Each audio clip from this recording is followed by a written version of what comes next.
harga per dosis vaksin adalah biaya produksinya, tetapi bisa jadi dosis vaksin itu akan lebih tinggi dari biaya produksinya karena sudah memasukkan biaya angkut, biaya limbah, biaya tenaga kerja, dan biaya yang lain-lain. Jadinya belum tentu harga per dosisnya merupakan biaya produksi. Selanjutnya pendekatan untuk pembiayaan. Jadi kenapa pembiayaan ini juga penting, karena sebenarnya untuk memperhitungkan asal-usul nominal yang ada dalam strategi.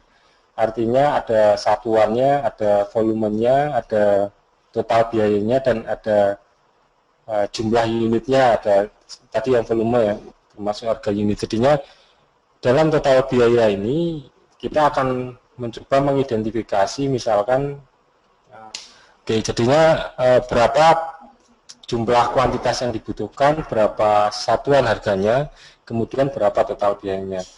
Total biaya inilah yang akan kita lihat atau kita rencanakan, kemudian akan kita masukkan dalam perencanaan dan penganggaran. Dari total biaya ini kita akan melihat bisa mengestimasi keseluruhan strategi yang kita sudah buat atau sudah kita rencanakan untuk kita prioritaskan atau kita susun atau kita urutkan menjadi strategi yang tertinggi, kemudian yang sedang mana, dan yang rendah mana. Jadinya kita akan bisa mengestimasi berapa kebutuhan dana atau total biaya yang dikeluarkan jika strategi itu diimplementasikan di lapangan. Dan dari total biaya ini misalkan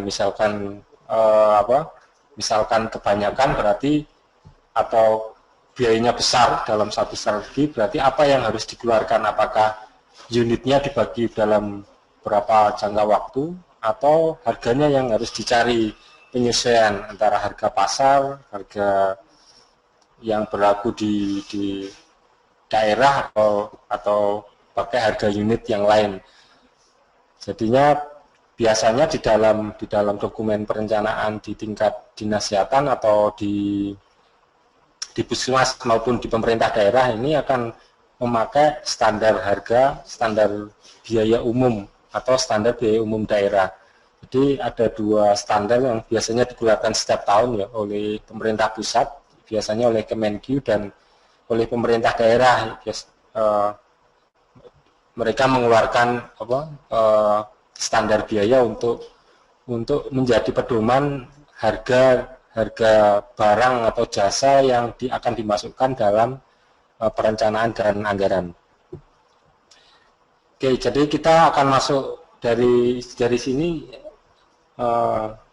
Bapak Ibu mungkin ada yang bertanya boleh mengenai sekitar harga dan biaya, karena setelah ini kita akan masuk mengapa pembiayaan ini juga perlu kita ketahui untuk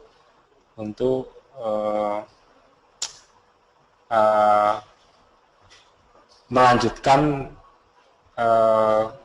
pembelajaran kita mengenai perencanaan bahan penganggaran berbasis bukti untuk sektor KIA. Tidak hanya untuk perencanaan dan penganggaran, tetapi saya kira untuk program-program yang akan kita jalankan di lapangan.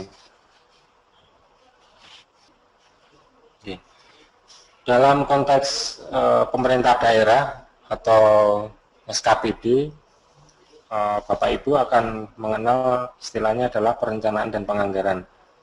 Perencanaan dan penganggaran ini ada dua skema atau pemerintahan ya. Di satu sisi adalah pemerintah pusat dan satu sisinya adalah pemerintah daerah, di mana sebenarnya sama awal membuatnya perencanaan dan sama juga dalam pembuatan penganggaran, tetapi karena berbeda levelnya, satu di pemerintah pusat, satu di pemerintah daerah, kadangkala atau seringkali perencanaan dan penganggaran ini berjalan sendiri-sendiri, karena pertama sumber dananya sebenarnya sama, tetapi terus menjadi berbeda karena konsep level ini ya, desentralisasi dan tingkat nasional dan tingkat daerah. Ini yang berbeda. Kemudian kapan sebenarnya mereka mengintegrasikan perencanaan mereka dan menyelaraskan program-program dan kegiatan yang akan mereka rencanakan dan mereka anggarkan. Karena kalau kita pahami dari atau sudah paham mengenai perencanaan yang kemarin kita isi, perencanaan berbasis bukti, ketika kita membuat permasalahan dan sampai minggu kemarin sampai menghasilkan strategi ini sangat detail sebetulnya ya, karena dari analisis data, kemudian menggunakan data, kemudian mencari akar permasalahan sampai apa yang harus dilakukan untuk mengatasi masalah, kemudian mencari referensi keberhasilan atau keberhasilan yang sudah dilakukan untuk mengatasi masalah dan lain sebagainya. Akhirnya muncul strategi, dan strategi itulah yang kemudian masuk dalam tahap proses perencanaan di sini. Di tahap perencanaan ini ternyata dari secara nasional mereka sudah merencanakan tahun-tahun sebelumnya. Saya kira mungkin kalau Bapak Ibu melihat RPJP atau RPJM ini di tingkat nasional daerah, saya kira tidak jauh berbeda dari tahun ke tahun tuh. Termasuk RKP, RKPD, karena ya memang demikian yang kita lakukan di tingkat daerah. Kita juga tidak banyak yang tahu asal usulnya RKP dan RKPD, tapi memang di petunjuk teknis atau pedomannya RKP RKPD ini berdasarkan rencana strategis, rencana renja daerah dan lain sebagainya. Ini yang ada di petunjuk pedoman pembuatan perencanaan penganggaran.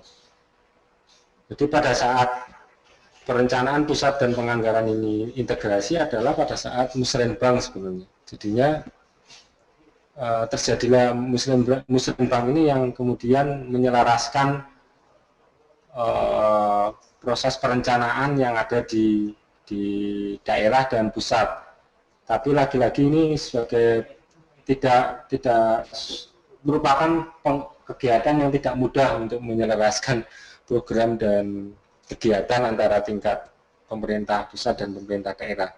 Ini kebanyakan mereka hanya berdasarkan mengacu pada Renstra atau Renja SKPD yang sudah mereka buat, atau visi misi kepala daerah dan visi misi presiden kita. Jadinya memang sangat sulit mendetailkan atau menyelaraskan program kegiatan yang ada di level nasional dan level daerah. Kalau kita lihat lagi posisi di pemerintah daerah akan lebih rumit lagi, karena karena pemerintah daerah ini membawai dari berbagai SKPD atau membawai dari UPTD yang ada untuk menjadikan dokumen perencanaan dan penganggaran. Dan waktu-waktunya sebenarnya sama dengan APBN. Jadi di tingkat daerah kita sebut dengan APBD, dan tingkat di level nasional sebut dengan APBN. Sama-sama dilegalkan atau disahkan oleh legislatif ya, satunya di daerah, satunya di pusat. Dan waktunya sebenarnya hampir bersamaan, cuman lebih dahulu di tingkat nasional dengan RAPBN dan APBN diketok lebih dahulu, kemudian dari sebagian dana ini yang akan diteruskan ke daerah sebagai dana pendapatan di APBD. Tapi anehnya ketika sudah masuk DIPA, ini APBD juga sudah punya gambaran tersendiri bagi pendapatan daerahnya. Jadinya lebih sulit memang untuk memperkirakan, mengestimasi secara imajinasi ya apa yang terjadi di perencanaan dan penganggarannya kita. Karena sebenarnya waktunya bersamaan antara pusat dan daerah. bukan pusat dulu 2 tahun sebelumnya, kemudian daerah 1 tahun menyusul. Nah, ini yang mungkin harus ada inovasi tersendiri untuk perencanaan penganggaran agar apa yang menjadi pemikiran daerah menjadi pemikiran juga di pemerintah pusat. Kemudian kalau kita lihat jadwal di APBD yang saya contohkan di presentasi ya, ini juga sangat ketat sebenarnya dari rancangan APBD, SKPD. Tujuan dari kita mengetahui alur perencanaan dan ini sebenarnya penting sekali karena di mana sebenarnya kita bisa masuk atau ikut menyumbang strategi-strategi itu diimplementasikan di perencanaannya daerah. Jadi tepatnya di mana Dek? Kita misalkan berarti kalau kita mau mengawal perencanaan agar kita bisa mengikuti sebenarnya permasalahan di dinas kesehatan atau di SKPD lain ini apa, dan pada bulan apa kita harus masuk, Januari atau Februari ya. Ini sudah ada bulan-bulannya dan ini sudah tiap tahun sama dan tidak akan berubah kecuali molor atau terlambat kegiatannya itu berbeda dengan perubahan jadwal. Ini yang terjadi. Artinya kapan kita akan masuk ke perencanaannya daerah, atau kalau kita sebagai konsultan kapan kita harus menjadi konsultan ikut nimbrung atau ikut berpartisipasi dalam perencanaan dan penganggaran di daerah. Ini wajib kita ketahui karena selama kita tidak tahu jadwalnya kapan masuk, kita tidak tahu juga dan tidak tepat untuk memberikan saran perbaikan pada strategi-strategi perencanaan di daerah atau untuk memperbaiki perencanaan untuk sektor kesehatan ibu dan anak, karena kegiatan di sektor kesehatan ibu anak di daerah ini tergantung dari perencanaan ini, jadi perencanaan penganggaran. Selama kegiatan itu tidak direncanakan, dianggarkan, kegiatan itu tidak terjadi kecuali oleh ada bantuan donor dan lain sebagainya.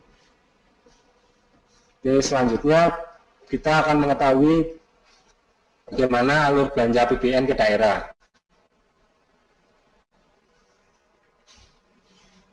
Proses APBN ke daerah ditunjukkan di presentasi ya. Ini slide berapa ini? Slide-nya nggak dikasih nomor. 11.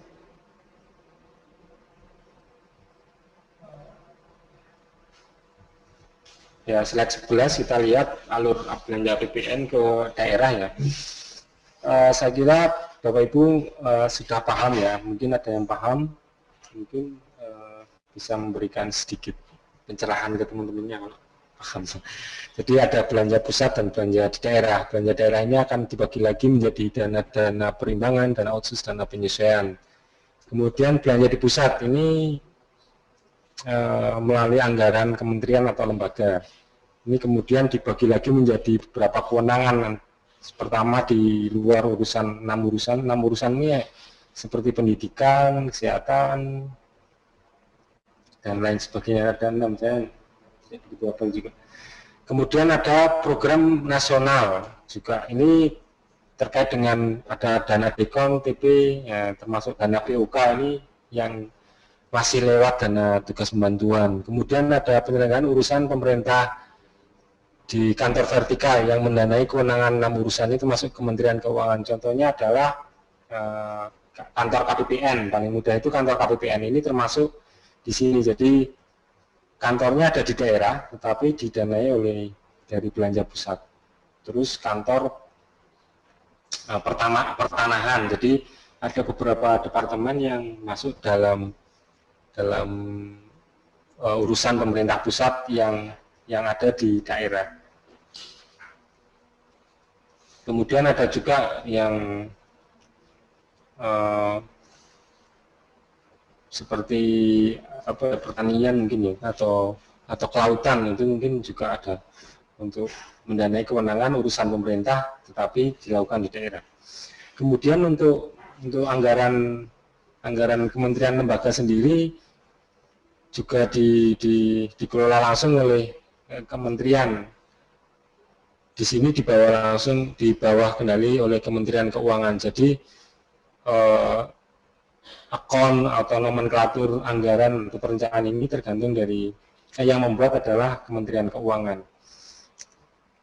Nah, ketika APBN itu masuk ke daerah, itu menjadi kewenangan oleh pemerintah daerah. Dana-dana perimbangan misalnya, ini kan masuk dalam APBD nantinya, anggaran pemerintah dan belanja, anggaran pendapatan dan belanja daerah ya. Ini menjadi kewenangannya Kementerian Dalam Negeri, artinya yang membuat nomenklatur ini yang mengeluarkan adalah Kementerian Dalam Negeri. Karena pemerintah daerah di bawah otoritas Kementerian Dalam Negeri. Nah, ini yang agak aneh.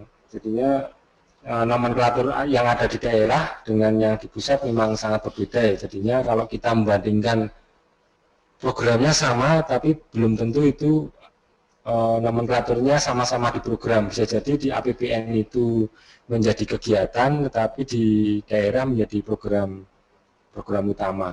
Ini memang tingkatannya memang berbeda, jadi dari APBN ke pemerintah daerah. Kemudian ada dana otsus, ini tergantung daerahnya, jadi yang punya wilayah khusus seperti Aceh, DIY dan Papua. Tapi dana otsus ini mungkin untuk DIY namanya dana keistimewaan, bukan dana otsus. Ini juga agak aneh. Kemudian dana penyesuaian, ini juga ini tidak untuk semua SKPD atau kementerian lembaga, ini hanya untuk tertentu ya. Kebanyakan di sini kalau kita lihat undang-undang APBN yang setiap tahun berganti itu, kita akan melihat dana penyesuaian itu untuk berbeda-beda penggunaannya. Jadi tergantung lobby sebenarnya. Kalau SKPD atau kementerian yang pandai melobi ke DPRD, DPD, biasanya DPD ya, di DPR RI biasanya mendapatkan dana yang dimintai atau yang dibutuhkan. Kebanyakan kalau kita lihat di Undang-Undang APBN yang berlaku, kita akan lihat bahwa kebanyakan untuk gaji guru atau honorer yang ada di pendidikan ya, artinya dana penyesuaian banyak dipergunakan di pendidikan. Bagaimana dengan kesehatan? Apakah bisa dimasukkan juga atau mengusulkan lewat dana penyesuaian? Nah, silahkan berdiskusi nanti di waktu yang. Jadi sumber pembiayaan daerah. Jadi kalau melihat tadi alur APBN dari pemerintah pusat ke daerah sesuai juga dengan Undang-Undang Nomor 33 Tahun 2004 tentang dana perimbangan atau dana perimbangan untuk pemerintah daerah dan pemerintah pusat ya. Jadi sumber pembiayaan di daerah adalah atau sebagai pendapatan di daerah adalah pendapatan asli daerah. Kemudian dana perimbangan yang terdiri dari dana alokasi khusus, alokasi umum, dan dana bagi hasil. Kemudian ada pinjaman daerah, ini diperbolehkan namun sesuai dengan undang-undang atau peraturan yang berlaku. Kemudian lain-lain pendapatan yang sah. Ini lain-lain pendapatan yang sah ini seperti penjualan aset, pendapatan dari retribusi, pendapatan dari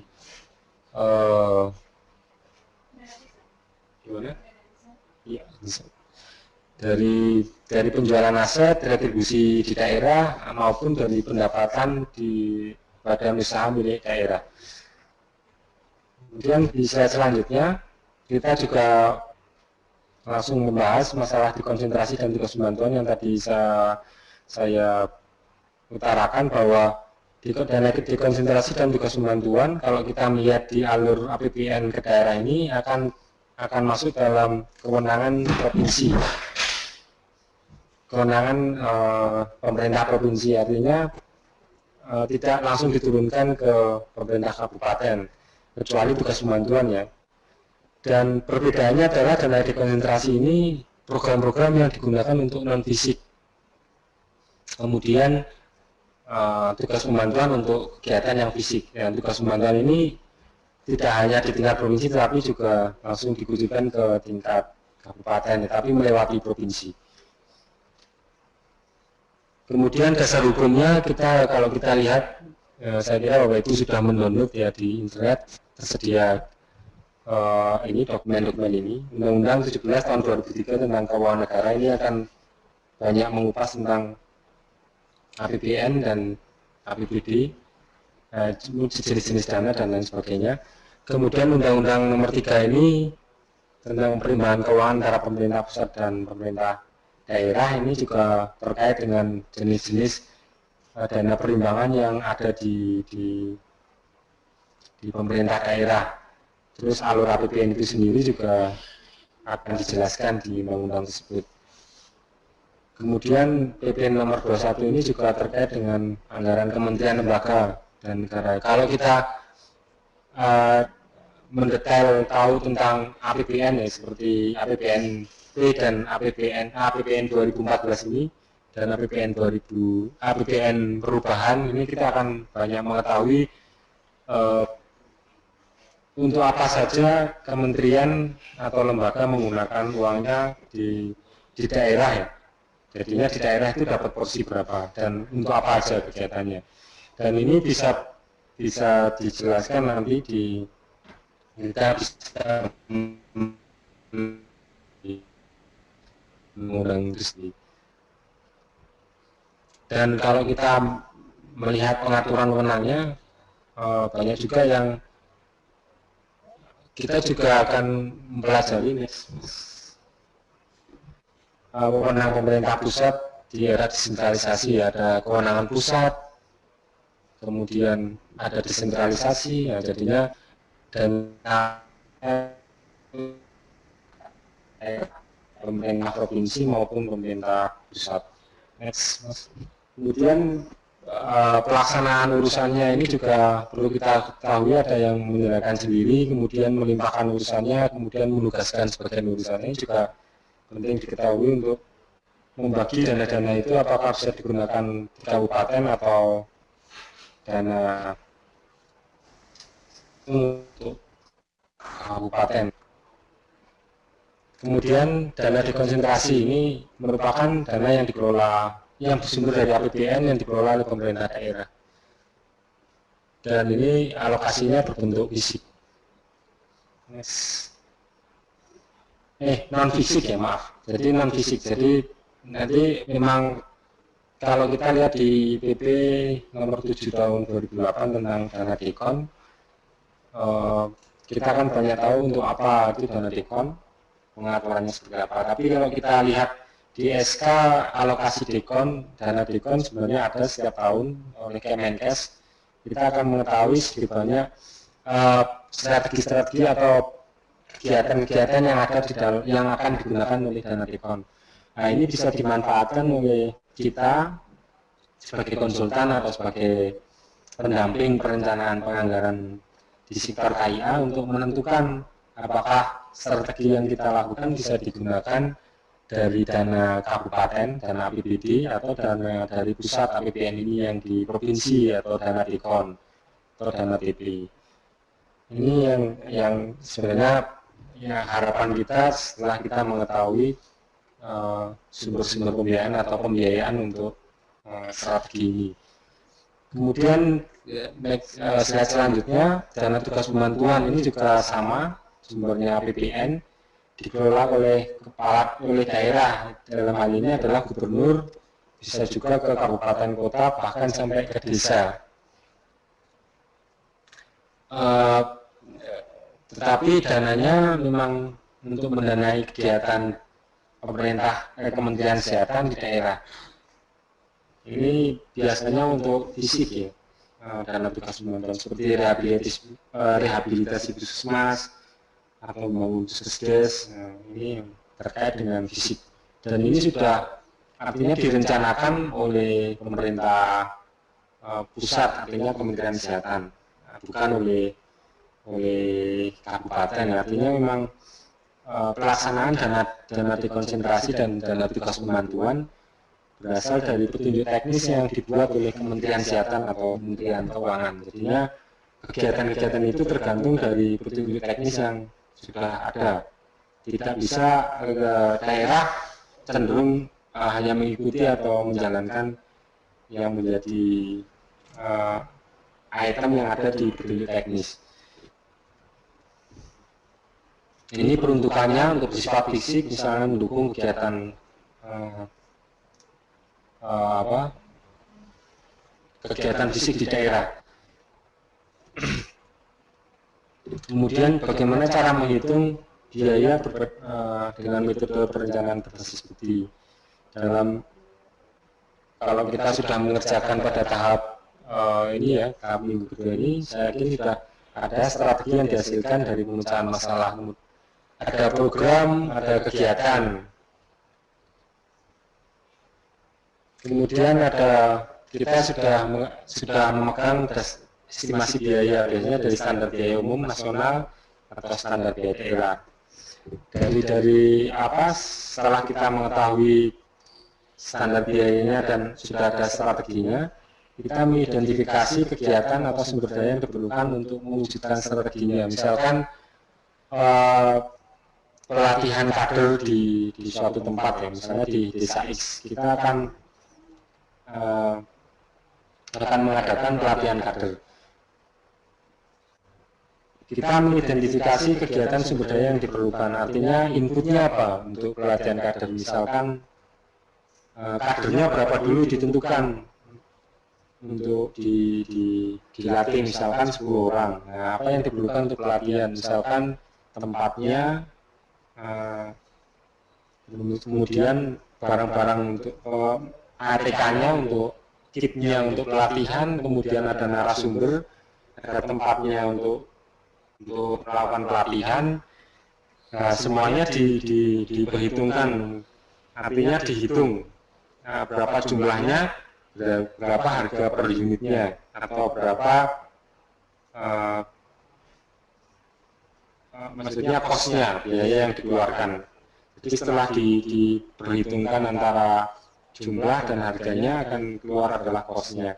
Jadi kita akan tahu, kita bisa memperkirakan misalnya biaya untuk masing-masing strategi yang sudah kita buat. Setelah itu kemudian dikategorikan antara mana strategi yang berbiaya tinggi dan mana strategi yang biaya rendah dan sedang. Kemudian kita tinjau secara rasional apakah besaran biaya yang dikeluarkan setiap strategi itu masuk akal tidak. Karena mempertimbangkan ini, jadinya biaya besar itu belum tentu bisa dilaksanakan oleh daerah. Artinya dengan kapasitas yang ada di daerah ini terkait dengan berapa SDM yang ada, berapa apakah didukung dengan kebijakan yang ada, kemudian faktor-faktor yang lain, misalkan wilayah atau geografisnya daerah tersebut, ini juga perlu dipertimbangkan dalam menyusun memilih strategi itu dari sisi biaya.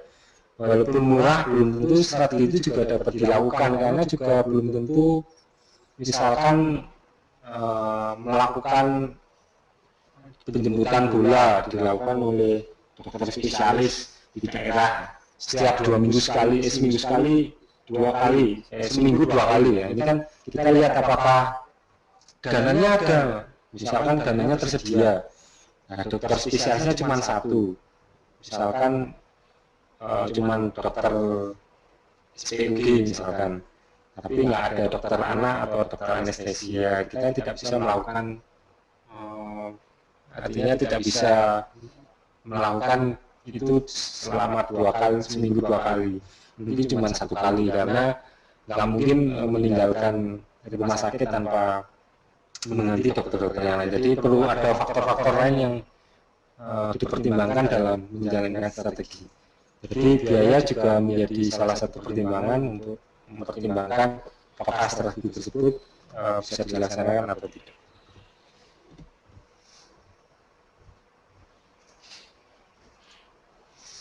Dan pertanyaannya, mengapa dibutuhkan perencanaan dan strategi pembiayaan?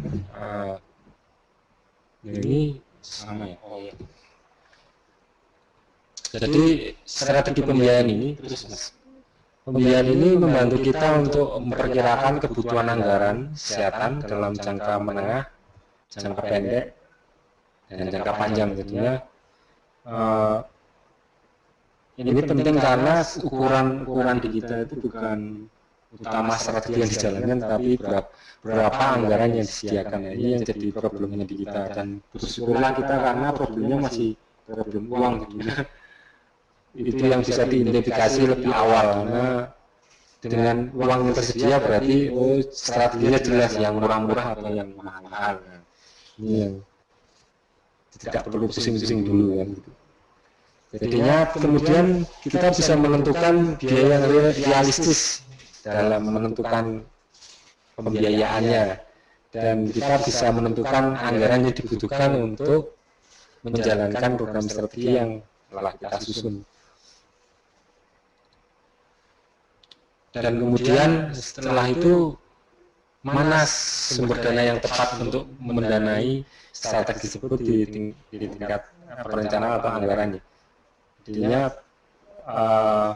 kita akan bisa memilih kalau strategi A ini didanai dari APBD, mungkin strategi B didanai dari APBN. APBN-nya bisa dipilih mana Dekon, mana TP, sama dengan APBD. Mana ini dibiayai oleh dana bagi hasil, mana alokasi umum, DAU, atau mana DAP. Jadinya bisa kita pilih strategi tersebut. Jadi jelas indikator kinerjanya antara input, output, dan outcome. Jadi bisa terukur semuanya. Mari kita lihat tugas Bapak Ibu mungkin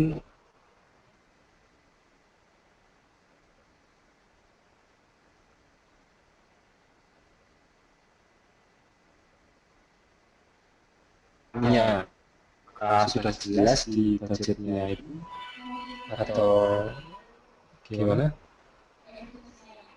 Ya nanti bisa sih Mas, kalau ada nggak tugasnya yang ini? Dan jelas kita akan melihat atau mengetahui, atau kita akan banyak belajar dari dokumen-dokumen di dinas kesehatan ataupun rumah sakit terkait dengan kesehatan ibu dan anak.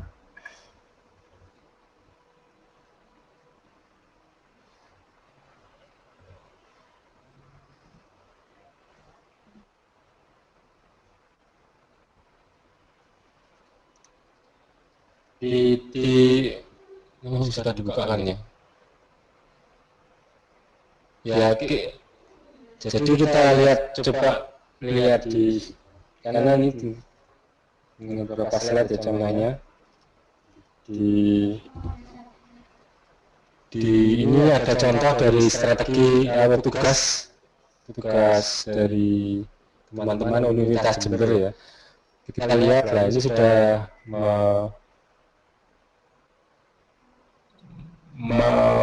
membuat tugas tentang penyebab kematian saat ibu, pertama eklamsia. Kemudian bintangnya ada tiga intervensi: deteksi dengan magnesium sulfat, kemudian pemberian suplemen kalsium pada masa kehamilan, dan ANC.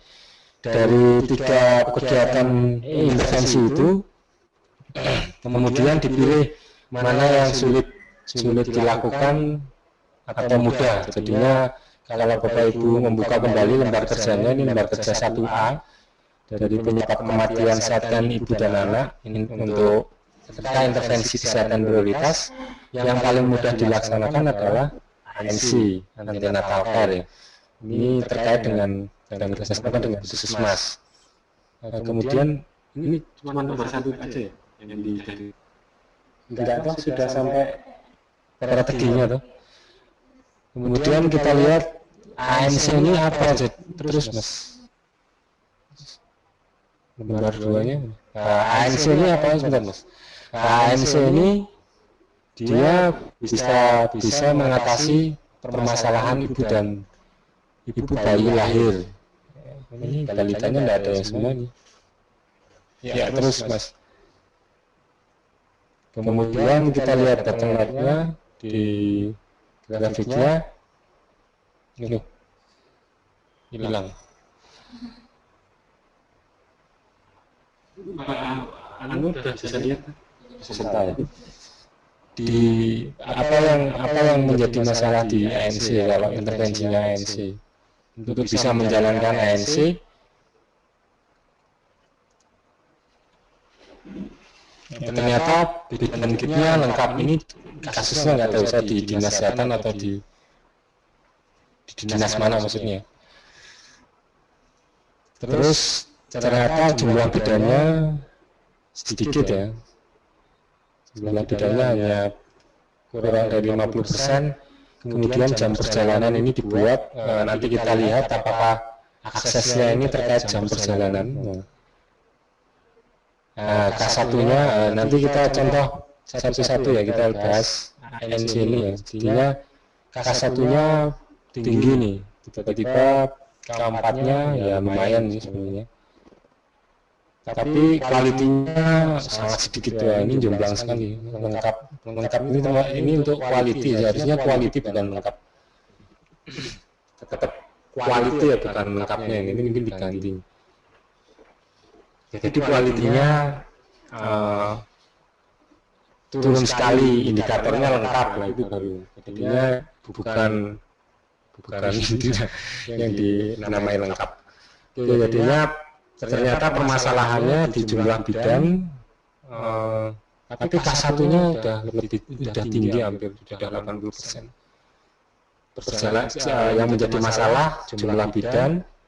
Saya kira jumlah bidan dengan bidan kit sudah ini, bidan kitnya ada lumayan, jumlah bidannya kurang. Ini perlu diketahui jumlah bidannya, maksudnya jumlah bidan yang tinggal di desa atau ada di puskesmas. Jadinya perlu dijelaskan juga, mungkin ada narasinya nggak itu antenatal care ini? Jangan-jangan cuma grafiknya doang ini. Nggak ada narasinya ya, dijelaskan. Ya, mungkin ditambahin itu tugasnya buat narasi grafik biar jelas. Jadinya yang lain juga bisa baca. Maksudnya bidan kitnya itu apanya yang lengkap, jumlah nggak ada, harusnya penjelasan di sini yang ada. Ini nggak ada penjelasan.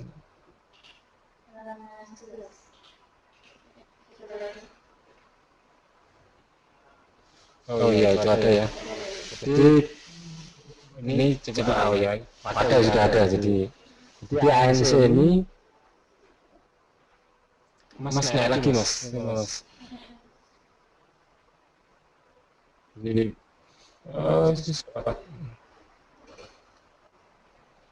wah, ini yang ANC ini yang bidan kit nggak dijelaskan juga. Bidan kitnya nggak dijelaskan. Bidan kitnya itu lengkap, jumlahnya satu bidan, satu kit satu bidan, atau termasuk alat-alatnya juga lengkap. Ini juga perlu di. Kenapa tidak 100%? Nah, berapa jumlah bidannya? Harusnya kalau belum 100% juga belum lengkap berarti. Masih bisa jadi masalah. Kemudian sumber dayanya ini juga, bidan yang memberikan pelayanan ANC 47%, ini ukurannya apa? Ukurannya jumlah atau apa? Nanti mungkin ini mana ini? Ada yang tadi. Nanti aja. Jadinya ini yang penting nanti kita bahas dari sini bisa juga. Jadi strateginya apa tadi? Strateginya.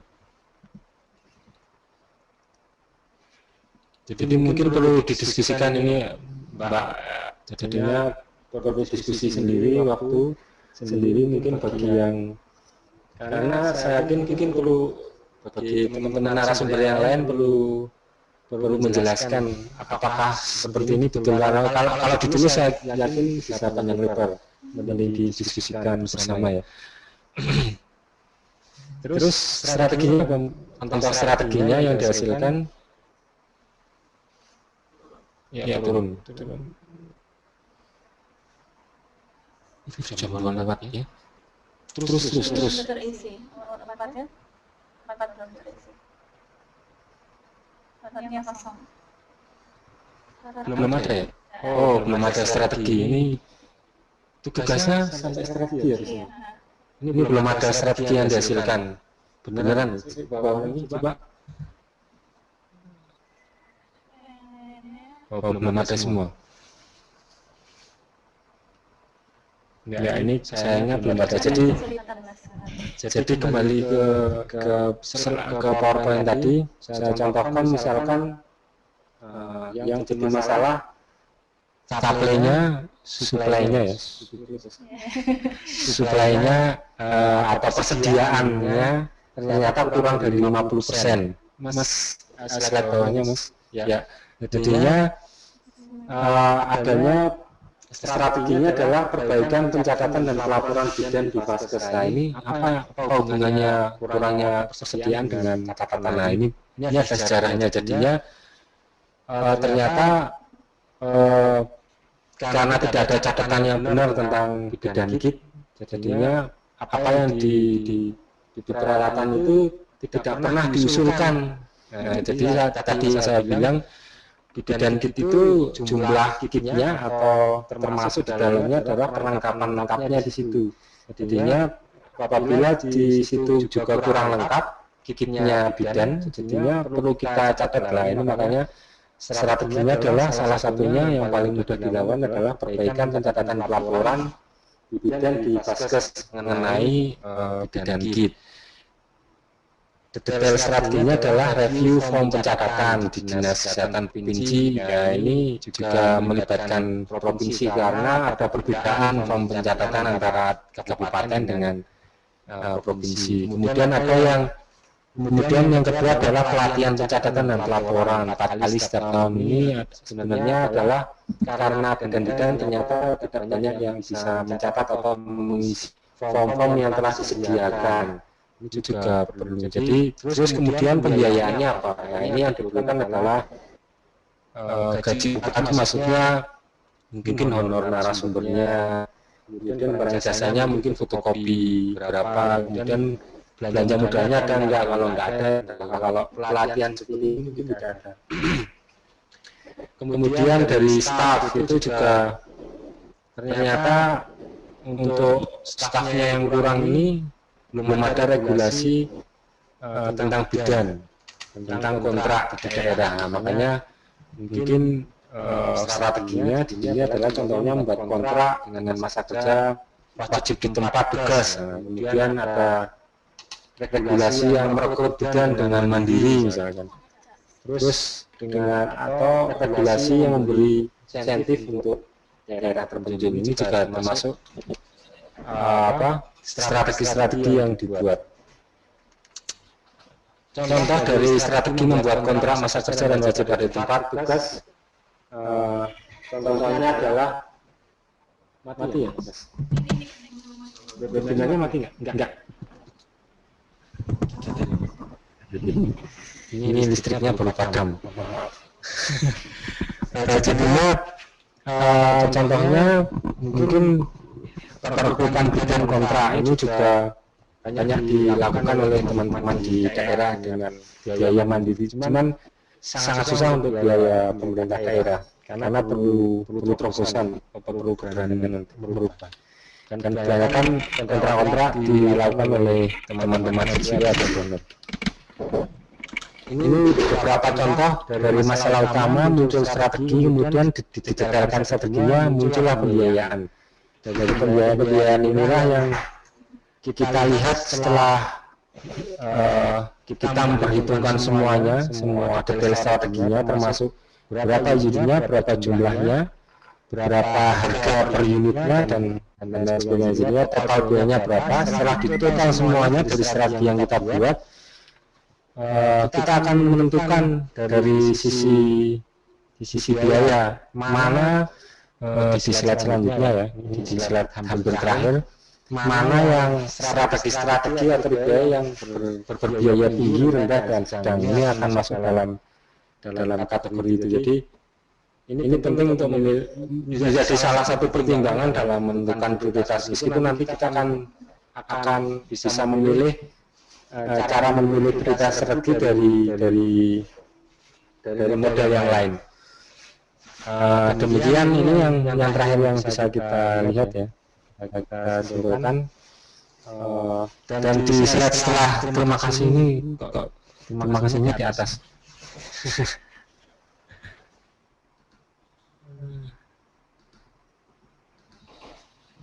Jadi setelah terima kasih itu ada lagi mas, habisnya ada. Iya. Ini harusnya di atasnya. Ini pas menarik. Ini ada contohnya biaya yang dikeluarkan. Ini mungkin sebagai contoh jadinya setelah ini yang kita ambil dari beberapa dokumen yang sudah jadi pada saat pelatihan ya. Jadinya pengadaan perlengkapan itu biayanya 200 juta diambilkan dari dana otsus. Nah, ada juga karena pengadaan perlengkapan persalinan ini juga termasuk barang fisik, jadinya ada dua alternatif seperti nomor 3 itu pengadaan badan kit ini juga fisik, satunya pakai dak atau otsus, satunya provinsi, satunya otsus kabupaten. Jadinya ada pemecahan sumber-sumber pendanaan dari kita memetakan atau menghasilkan dari estimasi biaya setelah kita menghasilkan dari perhitungan strategi dengan harga per unitnya. Jadi ini itu dari biayaan dari permasalahan sampai pembiayaan ini sudah jelas arahnya. Jadi ketika kita mendampingi teman-teman di daerah atau sebagai konsultan, kita akan lebih jelas sekali berapa sebenarnya strategi yang diusulkan atau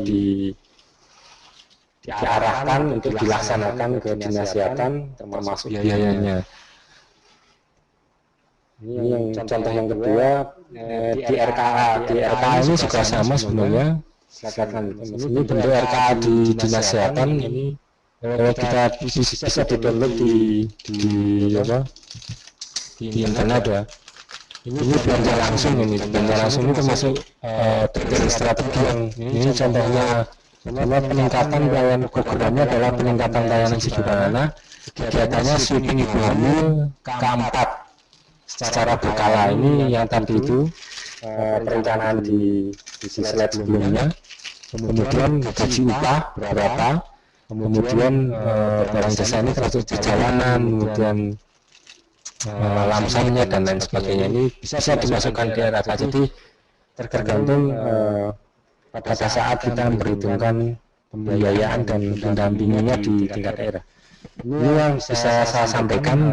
Kalau ada pertanyaan untuk diskusi dipersilakan sambil mempersiapkan modul slide yang kedua tentang pembiayaan untuk konsultan. Jadi di topik pembiayaan ini kita topik pertama adalah sebagai lanjutan bagaimana kita perhitungkan pembiayaan untuk strategi-strategi yang sudah kita hasilkan dari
Selamat siang peserta BLKM, mohon maaf tadi sempat ada mati untuk jaringan internetnya, mohon maaf sekali lagi. Seperti yang disampaikan Mas Fauzi sebelumnya bahwa kita akan mulai buka sesi diskusi. Mungkin dari sekian banyak yang disampaikan Mas Oji untuk modul pertama ini, ada dari peserta yang ingin menanyakan atau berdiskusi. Silahkan untuk raise hand, klik tombol raise hand Anda, atau via chat juga bisa. Silahkan untuk setiap peserta yang sudah ada webcamnya bisa juga untuk digunakan agar kami bisa melihat peserta di sana.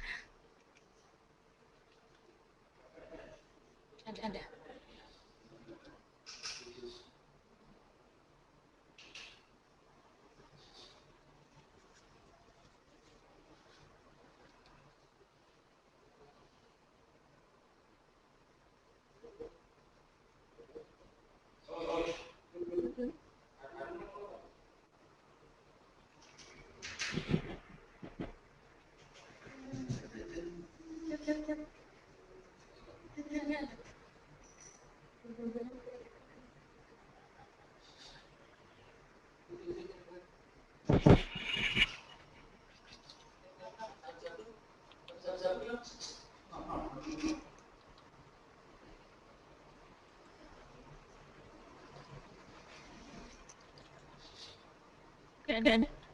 Belum ada. Ya, untuk peserta silahkan yang ingin bertanya atau berdiskusi untuk bisa raise hand atau menanyakan via chat. Untuk sesi 2 kemarin, untuk penugasannya, mungkin ada kesulitan untuk mengerjakan lembar kerja 4. Beberapa tugas yang sudah masuk ke kami, kita cek untuk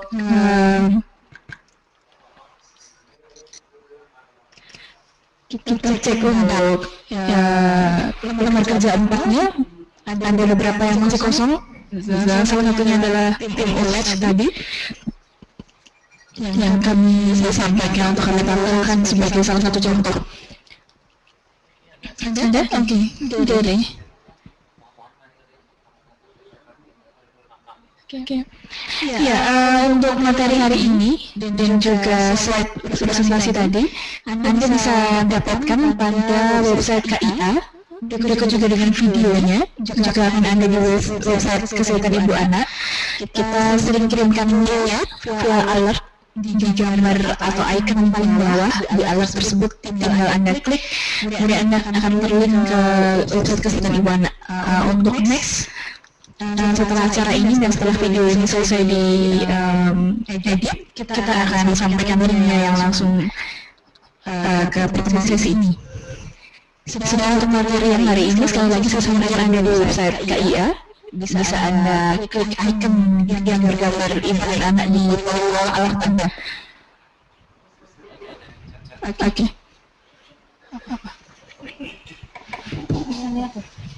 Saya geser gini. Oke.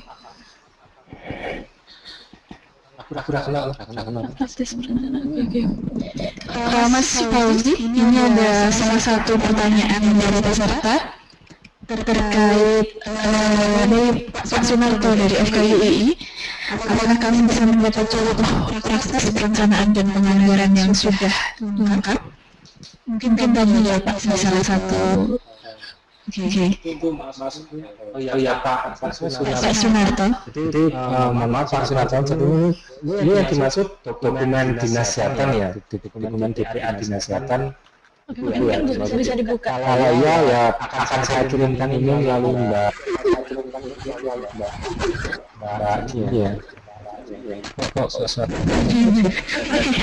Pak Sunarto, Pak Sunarto, Anda sudah kami buka. Silahkan untuk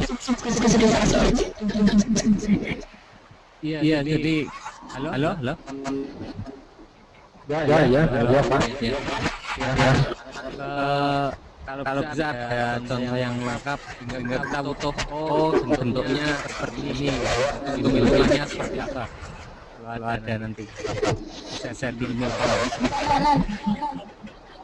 Oh, bentuk anggaran. Iya. Kita belum punya bayangan utuhnya kayak apa ini. Oh iya. Itu saya bikinkan contoh dengan ya dokumen pelaksanaan. Iya. Kita apa bisa lihat ya contohnya Iya Pak, terima kasih. Untuk kesehatan ibu anak. Iya Pak, terima kasih Pak. Lewat email. Ya, terima kasih Pak Sunat. Selanjutnya dari Dokter Kusuma. Mic Anda saya buka, silakan Dokter Kusuma. Sudah, iya. Dokter Kusuma silakan. Assalamualaikum warahmatullahi wabarakatuh. Waalaikumsalam warahmatullahi wabarakatuh. Terima kasih Bu Dini, betul?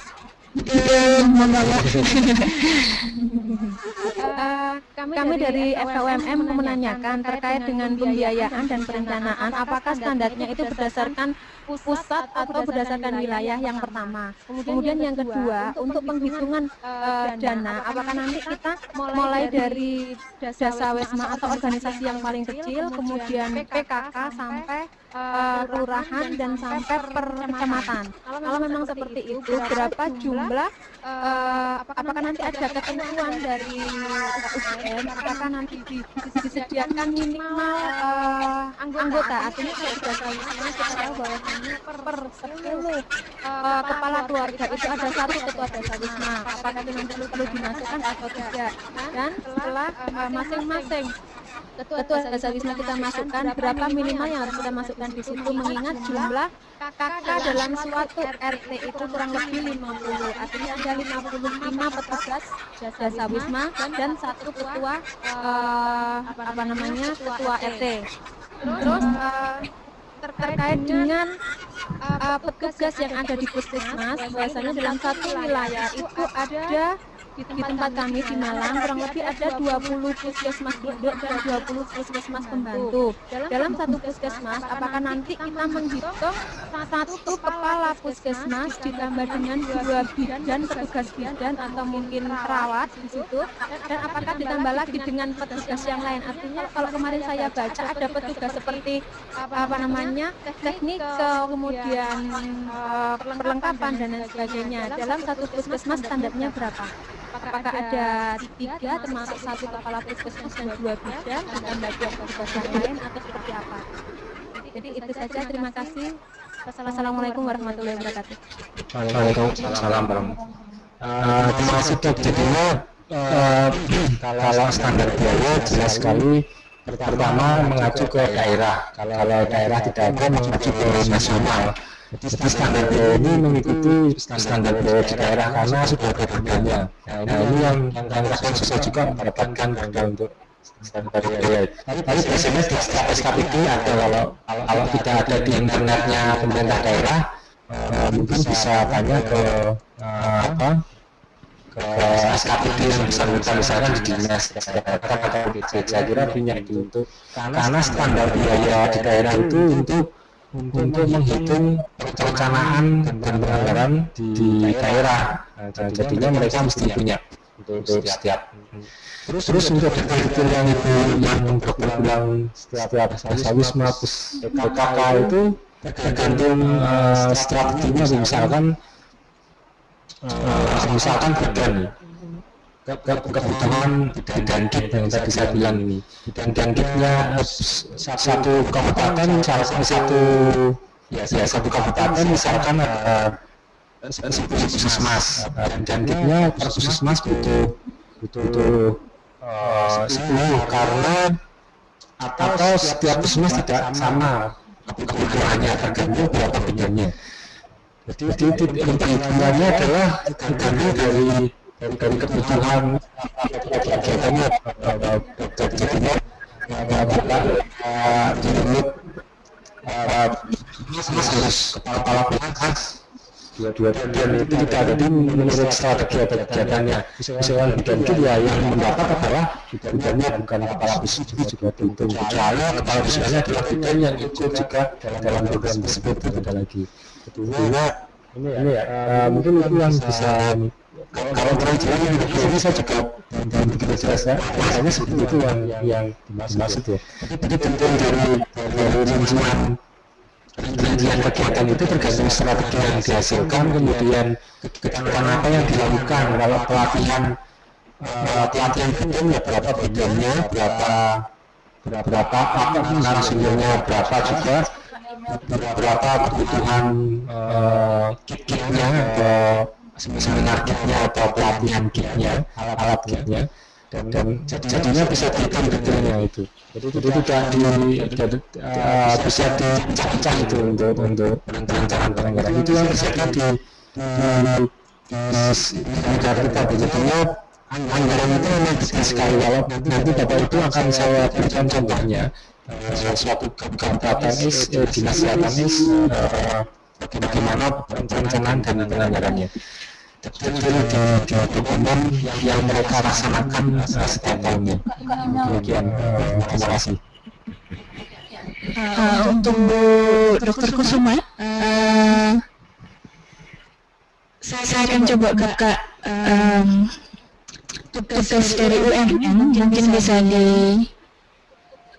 didiskusikan dengan melihat dan mendapat review langsung dari Pak Fauzi. Ini sekedar untuk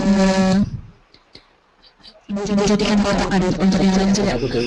Bisa jadi langsung. Iya, oke. Masih. Buku sama ini mic Ibu masih saya buka. Ya, Dr. Kusuma, silahkan. Kita akan buka lembar kerja paling bawah. Dr. Kusuma. Dr. Kusuma. Mic Anda, mic Anda saya buka. Kita akan diskusi. Ini saya buka paling bawah ya, untuk lembar 45. Kita coba. Mungkin Pak Fauzi bisa melihat.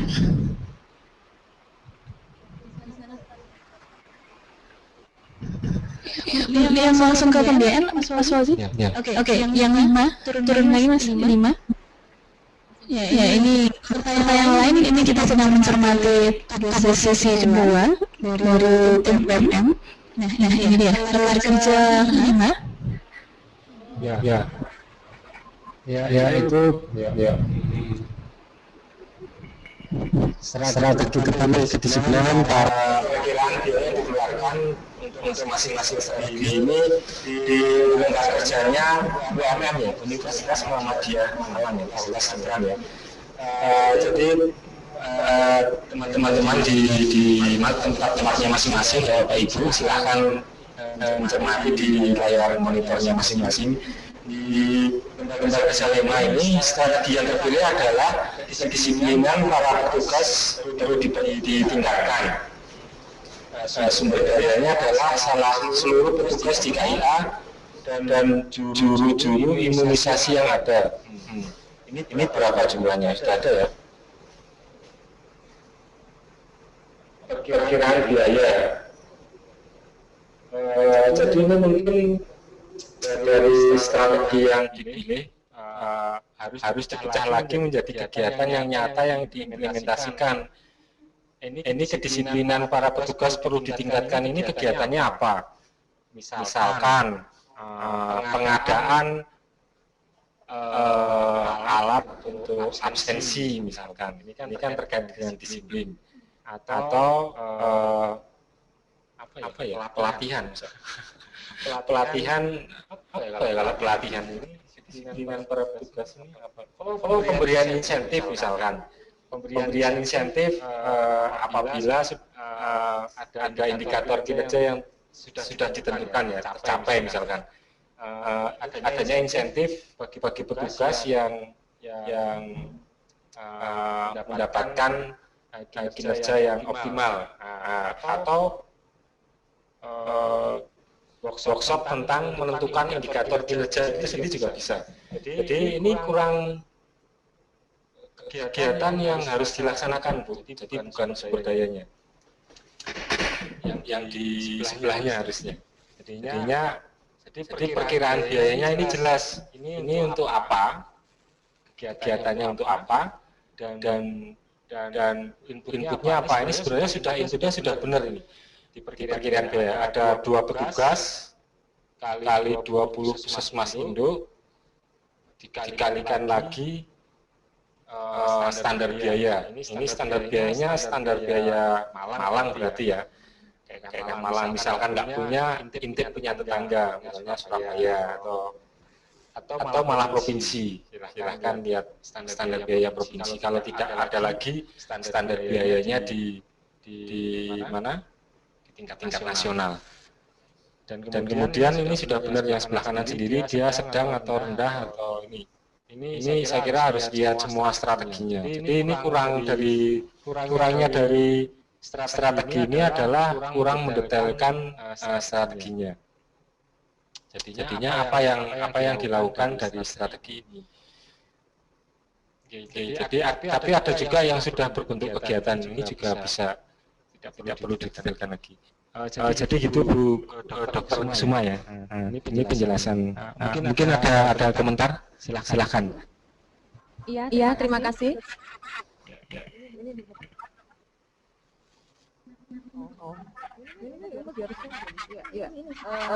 Ya, terima kasih. Sudah lumayan jelas, nanti mungkin bisa kami perbaiki.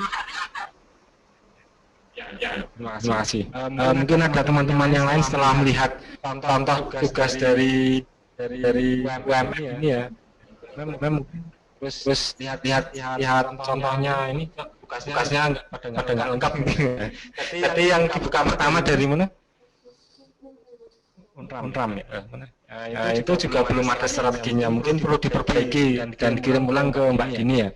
Nanti berkurang loh poinnya. Berarti berkurang hurufnya di sertifikat. Enggak juga. Oke, ya silakan untuk teman-teman yang ini sebelum kita beranjak ke ngewas ini sudah berapa menit. Ini yang terakhir ya.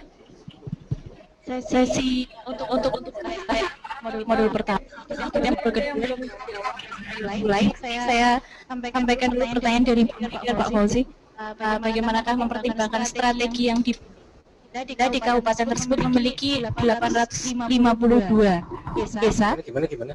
Jadi bagaimana mempertimbangkan strategi yang di kabupaten tersebut memiliki 852 desa dan 27 kecamatan dalam konteks menghitung biaya tinggi dan rendah. Maksudnya apakah lebih efisien memilih beberapa kecamatan dengan biaya terbatas atau sebaliknya melakukan kegiatan kecil yang kurang efektif tapi mencakup keseluruhan wilayah.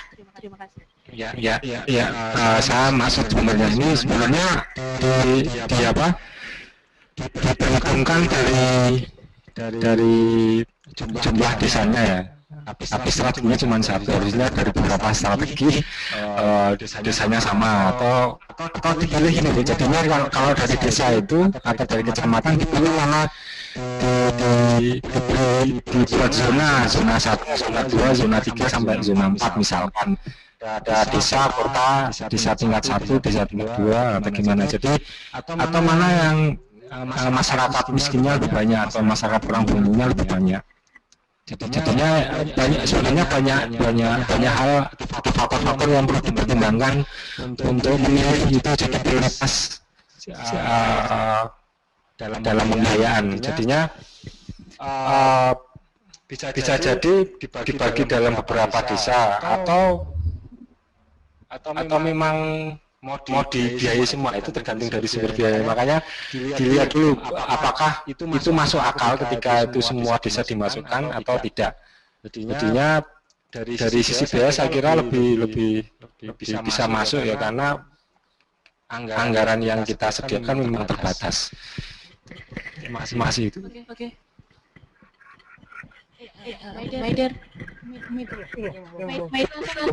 Mic Anda sudah kami buka.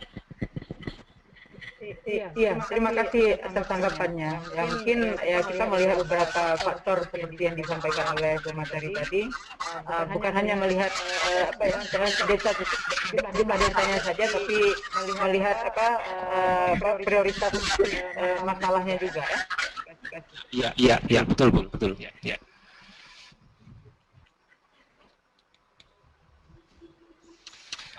Saya kira mungkin kita lanjutkan ke materi 2 ya, apabila mungkin pertanyaannya selanjutnya bisa lewat komunitas email. Jadi karena mungkin enggak seperti yang sudah kita rencanakan.